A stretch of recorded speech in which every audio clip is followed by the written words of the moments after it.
Hi, I'm Baruch Rabinowitz, making a difference for the Jewish people. And I'd like to welcome Rabbi Yaakov Solomon for an interview, a chat today. It's a real pleasure. I know Yaakov for many, many years. We go back a long way, back to the time of discovery. Yaakov is a discovery seminar. Yaakov is a psychotherapist, has a private practice in Lakewood, in Brooklyn, senior lecturer and creative director of Discovery. He used to have a blog, very close with Rabbi Weinberg, my Rebbe, and we share a mutual connection in many different ways. And you're really making a difference for the Jewish people, Yaakov, and that's what I want to talk to you about. Just tell me briefly, a little bit about your life. You come from New York, parents are Holocaust survivors. Like, what brought you to where you are today?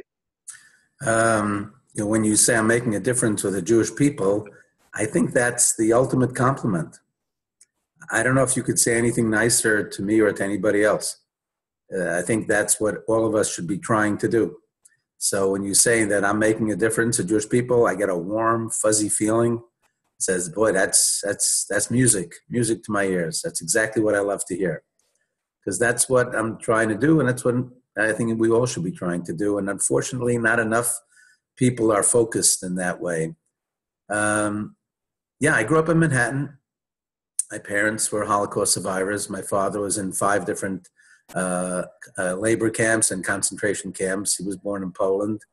Went into the camps immediately in 1939, beginning of the war. Curiously, his whole family left Poland before the war and went to Israel because they knew Hitler was coming. And my father didn't want to leave. I guess he was stubborn. He was also married. He had a couple of kids. And he had started his life, and he said, I'll stay here. And they all left, and they lived in Israel. And my father was interred into camps soon after that and lost his wife and children. And then went to a few different camps, somehow survived, came to America in 1947, and married my mother over here. My mother was in France, originally from Belgium. She was in hiding in France with her family intact through the first couple of years, and then left for America through Portugal on one of the last ships out of Portugal, and made it to the New York City. Got married here. We grew up on the west side of Manhattan. It was a lovely childhood. Me and my brother, just 2 of us. My parents, despite the scars of the war, gave us a very loving, I guess miraculously, gave us a very loving and warm and very normal upbringing. So I have nothing but really good memories. Maybe I've just forgotten all the other ones. But I have nothing but good memories about everything related to what was happening to me growing up. I don't know how much detail you want. I can tell you a lot about what I was like as a teenager. It might be fun. But I don't know how relevant it will be. If you pay me, I'll interview you. If I paid you, I would need a psychiatrist. That's good. I want to take you back to about 30 years ago when we first started doing discovery seminars. Sure, that's good. 1990s. And it was just an idea. And the idea was that we were going to train people that were yeshiva guys, women, yeshiva guys that were very well educated in yeshiva, but were Baal Bata. They had a profession, they were doing stuff. And the idea was, to many people, even the open-minded people in the religious community, was insane. How can you do this? It's not going to make sense. You have to be the rabbi, well-polished, in order to really affect people. But I think you and the whole program just proved people wrong. Just what was it like then, Fred? Did you feel you were going against the grain? Did you know that it could be done? Did you have confidence? You described it really well. It was a shocking experience. I didn't expect this, nor did anyone else. I just went on a lark. I went to hear Matti Berger speak for Eshet Torah one night. I didn't even know who he was. I came as a favor to somebody. And when he finished speaking, I went up to him and said the famous 5 words, "I want to be you." And he said to me, as only he could say, "Come over here, I want to talk to you." We spoke for about an hour and a half. And the next morning, like 12 hours later, I was in an office on Coney Island Avenue in Brooklyn meeting Eric Coopersmith, and I didn't even know what I was doing. And he told me about exactly what you said. Coney Island Avenue? Yeah, yeah. On my mind, yeah. Yeah, and he said, yeah, we're bringing this discovery program to America, and we need lecturers, and we're looking for professionals. And I was a therapist in private practice, had a family, learning a lot. Had a good life. I wasn't looking for anything. And he said, yeah, but you could also make a difference to the Jewish people. Exactly what you said. And that struck a chord in me. And I said, okay, where do I sign up? So I signed up for training. And 3 weeks later, I was on an airplane. This is 1989, 1990. 3 weeks later, I was on an airplane to the West Coast, to San Diego and Los Angeles to lecture on this program that was so fascinating to me and would ultimately change the lives of tens of thousands of people. Now, Discovery is a seminar about teaching people, sharing people the evidence for there's a God and Torah is true. Right. The basic thing on Discovery. And it pretty much died. People aren't doing Discovery anymore. I mean, I just spoke to somebody the other day. They went to a half-hour Discovery. No way. Yeah. So it went from a week to a weekend to a day to a half an hour. Maybe it was 45 minutes. I have no comment. And people are telling me that, look, this generation is different. They don't have concentration. They can't sit. You can't present all this evidence. I really believe that we can revive Discovery, but I'm getting a lot of pushback. What do you think? It is true that people's attention spans have dwindled. There's no question about it. It's not the same. I don't think you can get people effectively in a room an entire day and have them really focus well. However, these things do exist. I don't want to get into the topic of the landmark seminars. And of course, there are a lot of self-help seminars, Tony Robbins, things like that. They do weekends. They still do weekends. They still do full-day program seminars. If the program is compelling enough, you can do it. So even though I know that it's not the same as it was and it's more difficult, but if it's compelling enough, I think it can still be effective. Mm-hmm. Having said that, we do have a shorter program that I still do occasionally, which is about 2.5 to 3 hours of a summary of Discovery, so to speak. And it is still effective. I would not say it is as effective, but I think it still makes an impression on people. Mm-hmm. You've been involved in a lot of things like Wake Up the Sleeping Giant, which we now call Discovery. We started that together with Rabbi Coopersmith and Rev Noah of blessed memory, and Discovery, and you had your blogs on Aish.com. You're a prolific writer. You've written books. A lot of people are talking about Kiruv as, it's sort of not where it's at anymore. It's really Kiruv Karovim. Reaching out to the religious community today is more important than reaching out to the non-affiliated. Obviously, both are extremely important. But have you heard this, and how do you evaluate that? What's your take on it? What's your position? Yeah, there's a lot of discussion about what's most important, what's most effective and most efficient, and where to spend your Kiruv dollar, so to speak. And you're right. Kiruv Karovim, speaking to people who are already religious is very important. Bringing them, making sure they're strongly in the fold. Yes, that's very important. Maybe I'm old-fashioned. I don't think that Kiruv, the need for people to be touched or complete, not yet just are secular. I think there's a greater interest in having a meaningful life. I meet people all the time. Their lives have become more vacuous, more meaningless than ever before. Entertainment has taken over the world. And And when people are still out there looking for something, there need to be answers. And something like Discovery is still a great tool, but even not the Kirov without even Discovery. But Kirov in general is still every bit as necessary as it was before, because people are still out there seeking, looking for meaning.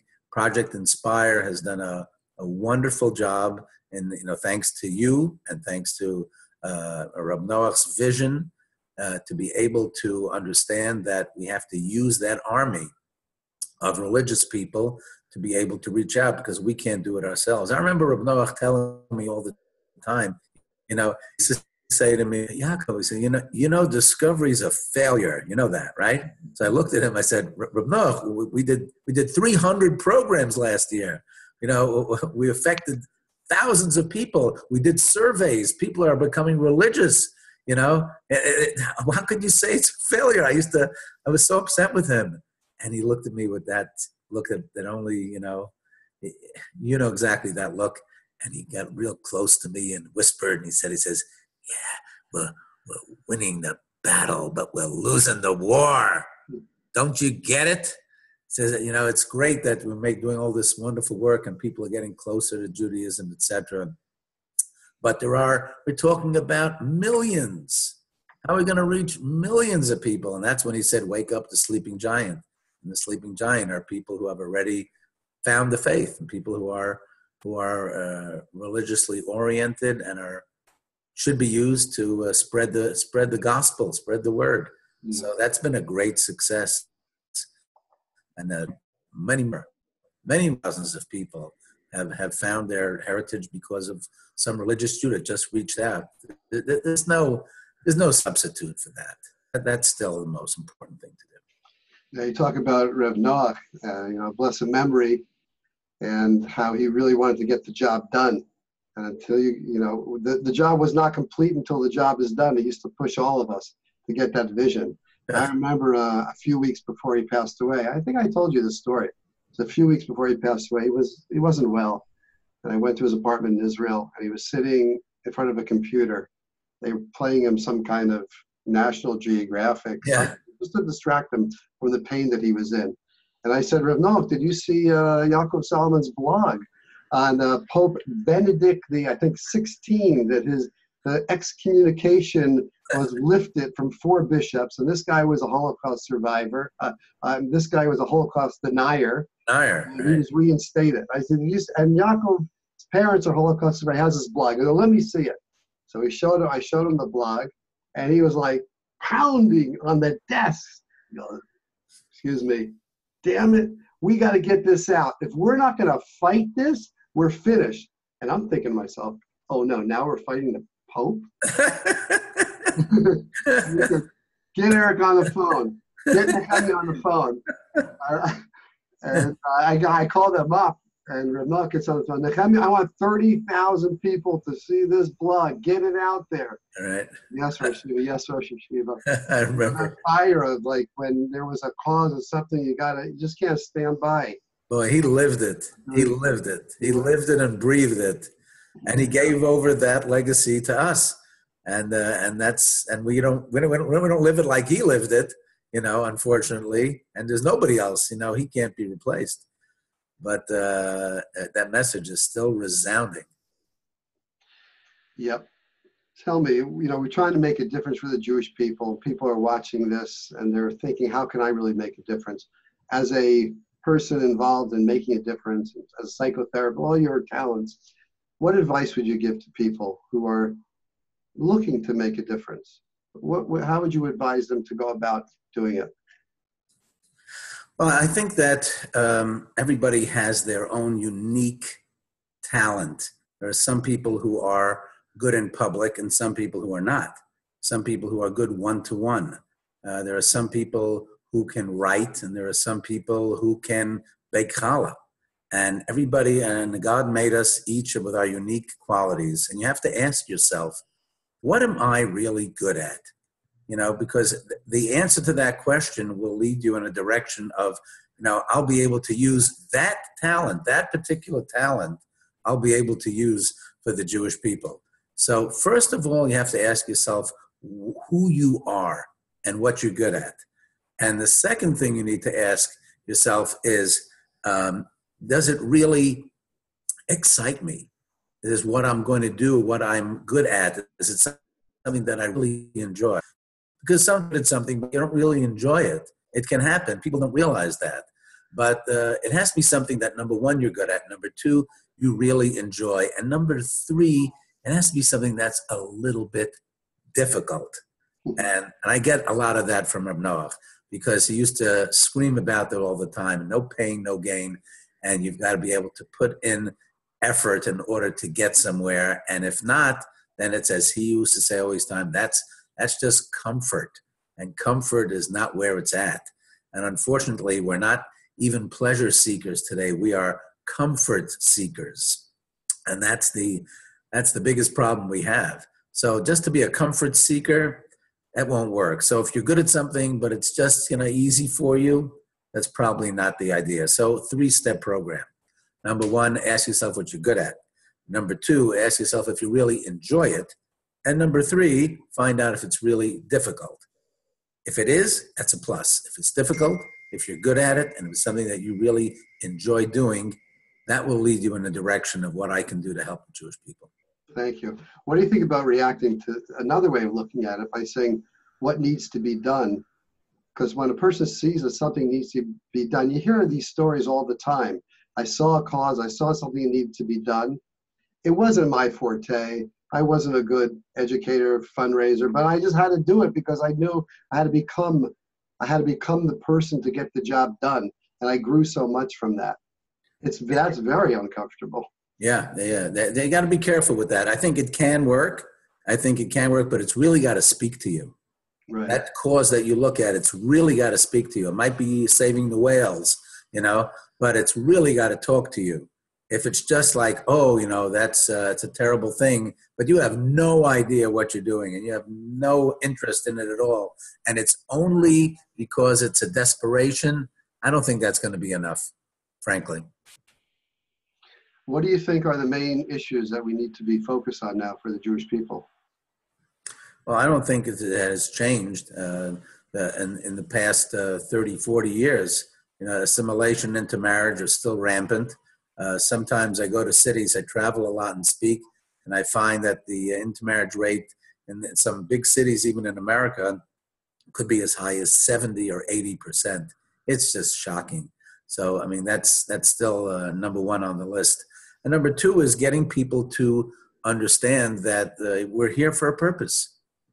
It's still a case where people just go about their lives pretty much like zombies. We get up, we do the same thing every day, and we just move on and never stop to think about, does this matter? Is it true? Is it real? It's Groundhog Day all over again. It's Groundhog Day for so many people. And nobody, you need to kind of shake them and say, do you know what you're doing? Have you thought about what you're doing? You're not even conscious. You're just a creature of habit. So being a creature of habit, living like a zombie, is poison, and it's suicide, frankly. So living a meaningful life, whatever that means for you, that's a first step. And hopefully, when you do that, you'll find out that has a lot to do with your religion. So I think those are the main issues. Reb Noach's yahrzeit is coming up in a couple weeks, and the years go by. But I'd like you to share with us one of the touching moments or stories that about your relationship with Reb Noach and what he taught you. Dude, there's so much that went through. Actually, I wish there was more. It's not that I'm complaining that there's so much. I wish there was actually even more because, I didn't get all that much opportunity with him being mostly in Israel and me being here. He taught me so much. He made things real. Everything he said was real. When he used to stop me on the street, we used to go for a walk sometimes, and And I've told this to you, and he'd say to me, Yaakov, he says, can you get me $15 million? So I looked at him, I would look at him and say, excuse me? And he'd look back at me like, what's the problem? He would say it like, do you have a quarter? Or can you lend me $20? And so he asked, because $15 million to him was real. It was real. And he knew that he had to have it. And he knew that God would give it to him. He just has to find the right way to do it. So he has to ask me. So he used to ask me, can you get me $50 million? And when I used to say, I'm not sure, I can try. And then he'd look at me and almost grab me by the collar, and says, yeah, well, how are you going to do it? like, let me hear the plan. Whoa. So I'd say, well, I guess I have to think about that a little bit, says, yeah, I said, but you know a lot of people. And those people can give. And if we had $15 million, we can do the job. We can get it done. He wasn't going to spend it on cruises.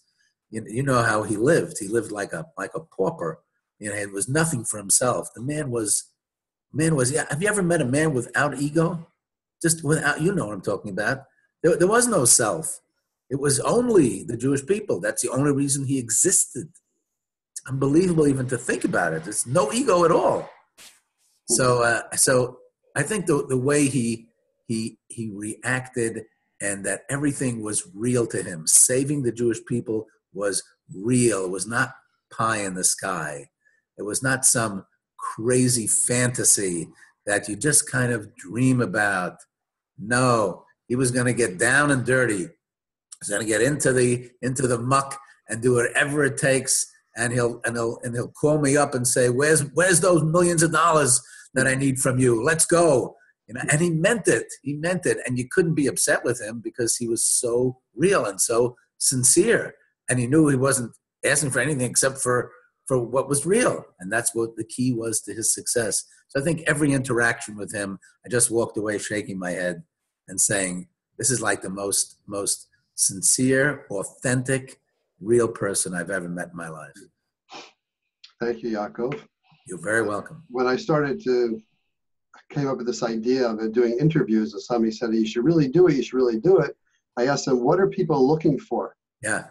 They said, people are looking for people that are real, that are sincere, that are not fluff, that are making a difference. So I'm not just flattering you. I really sincerely appreciate your greatness and what you do. It's a real pleasure and honor to be friends with you and to know you.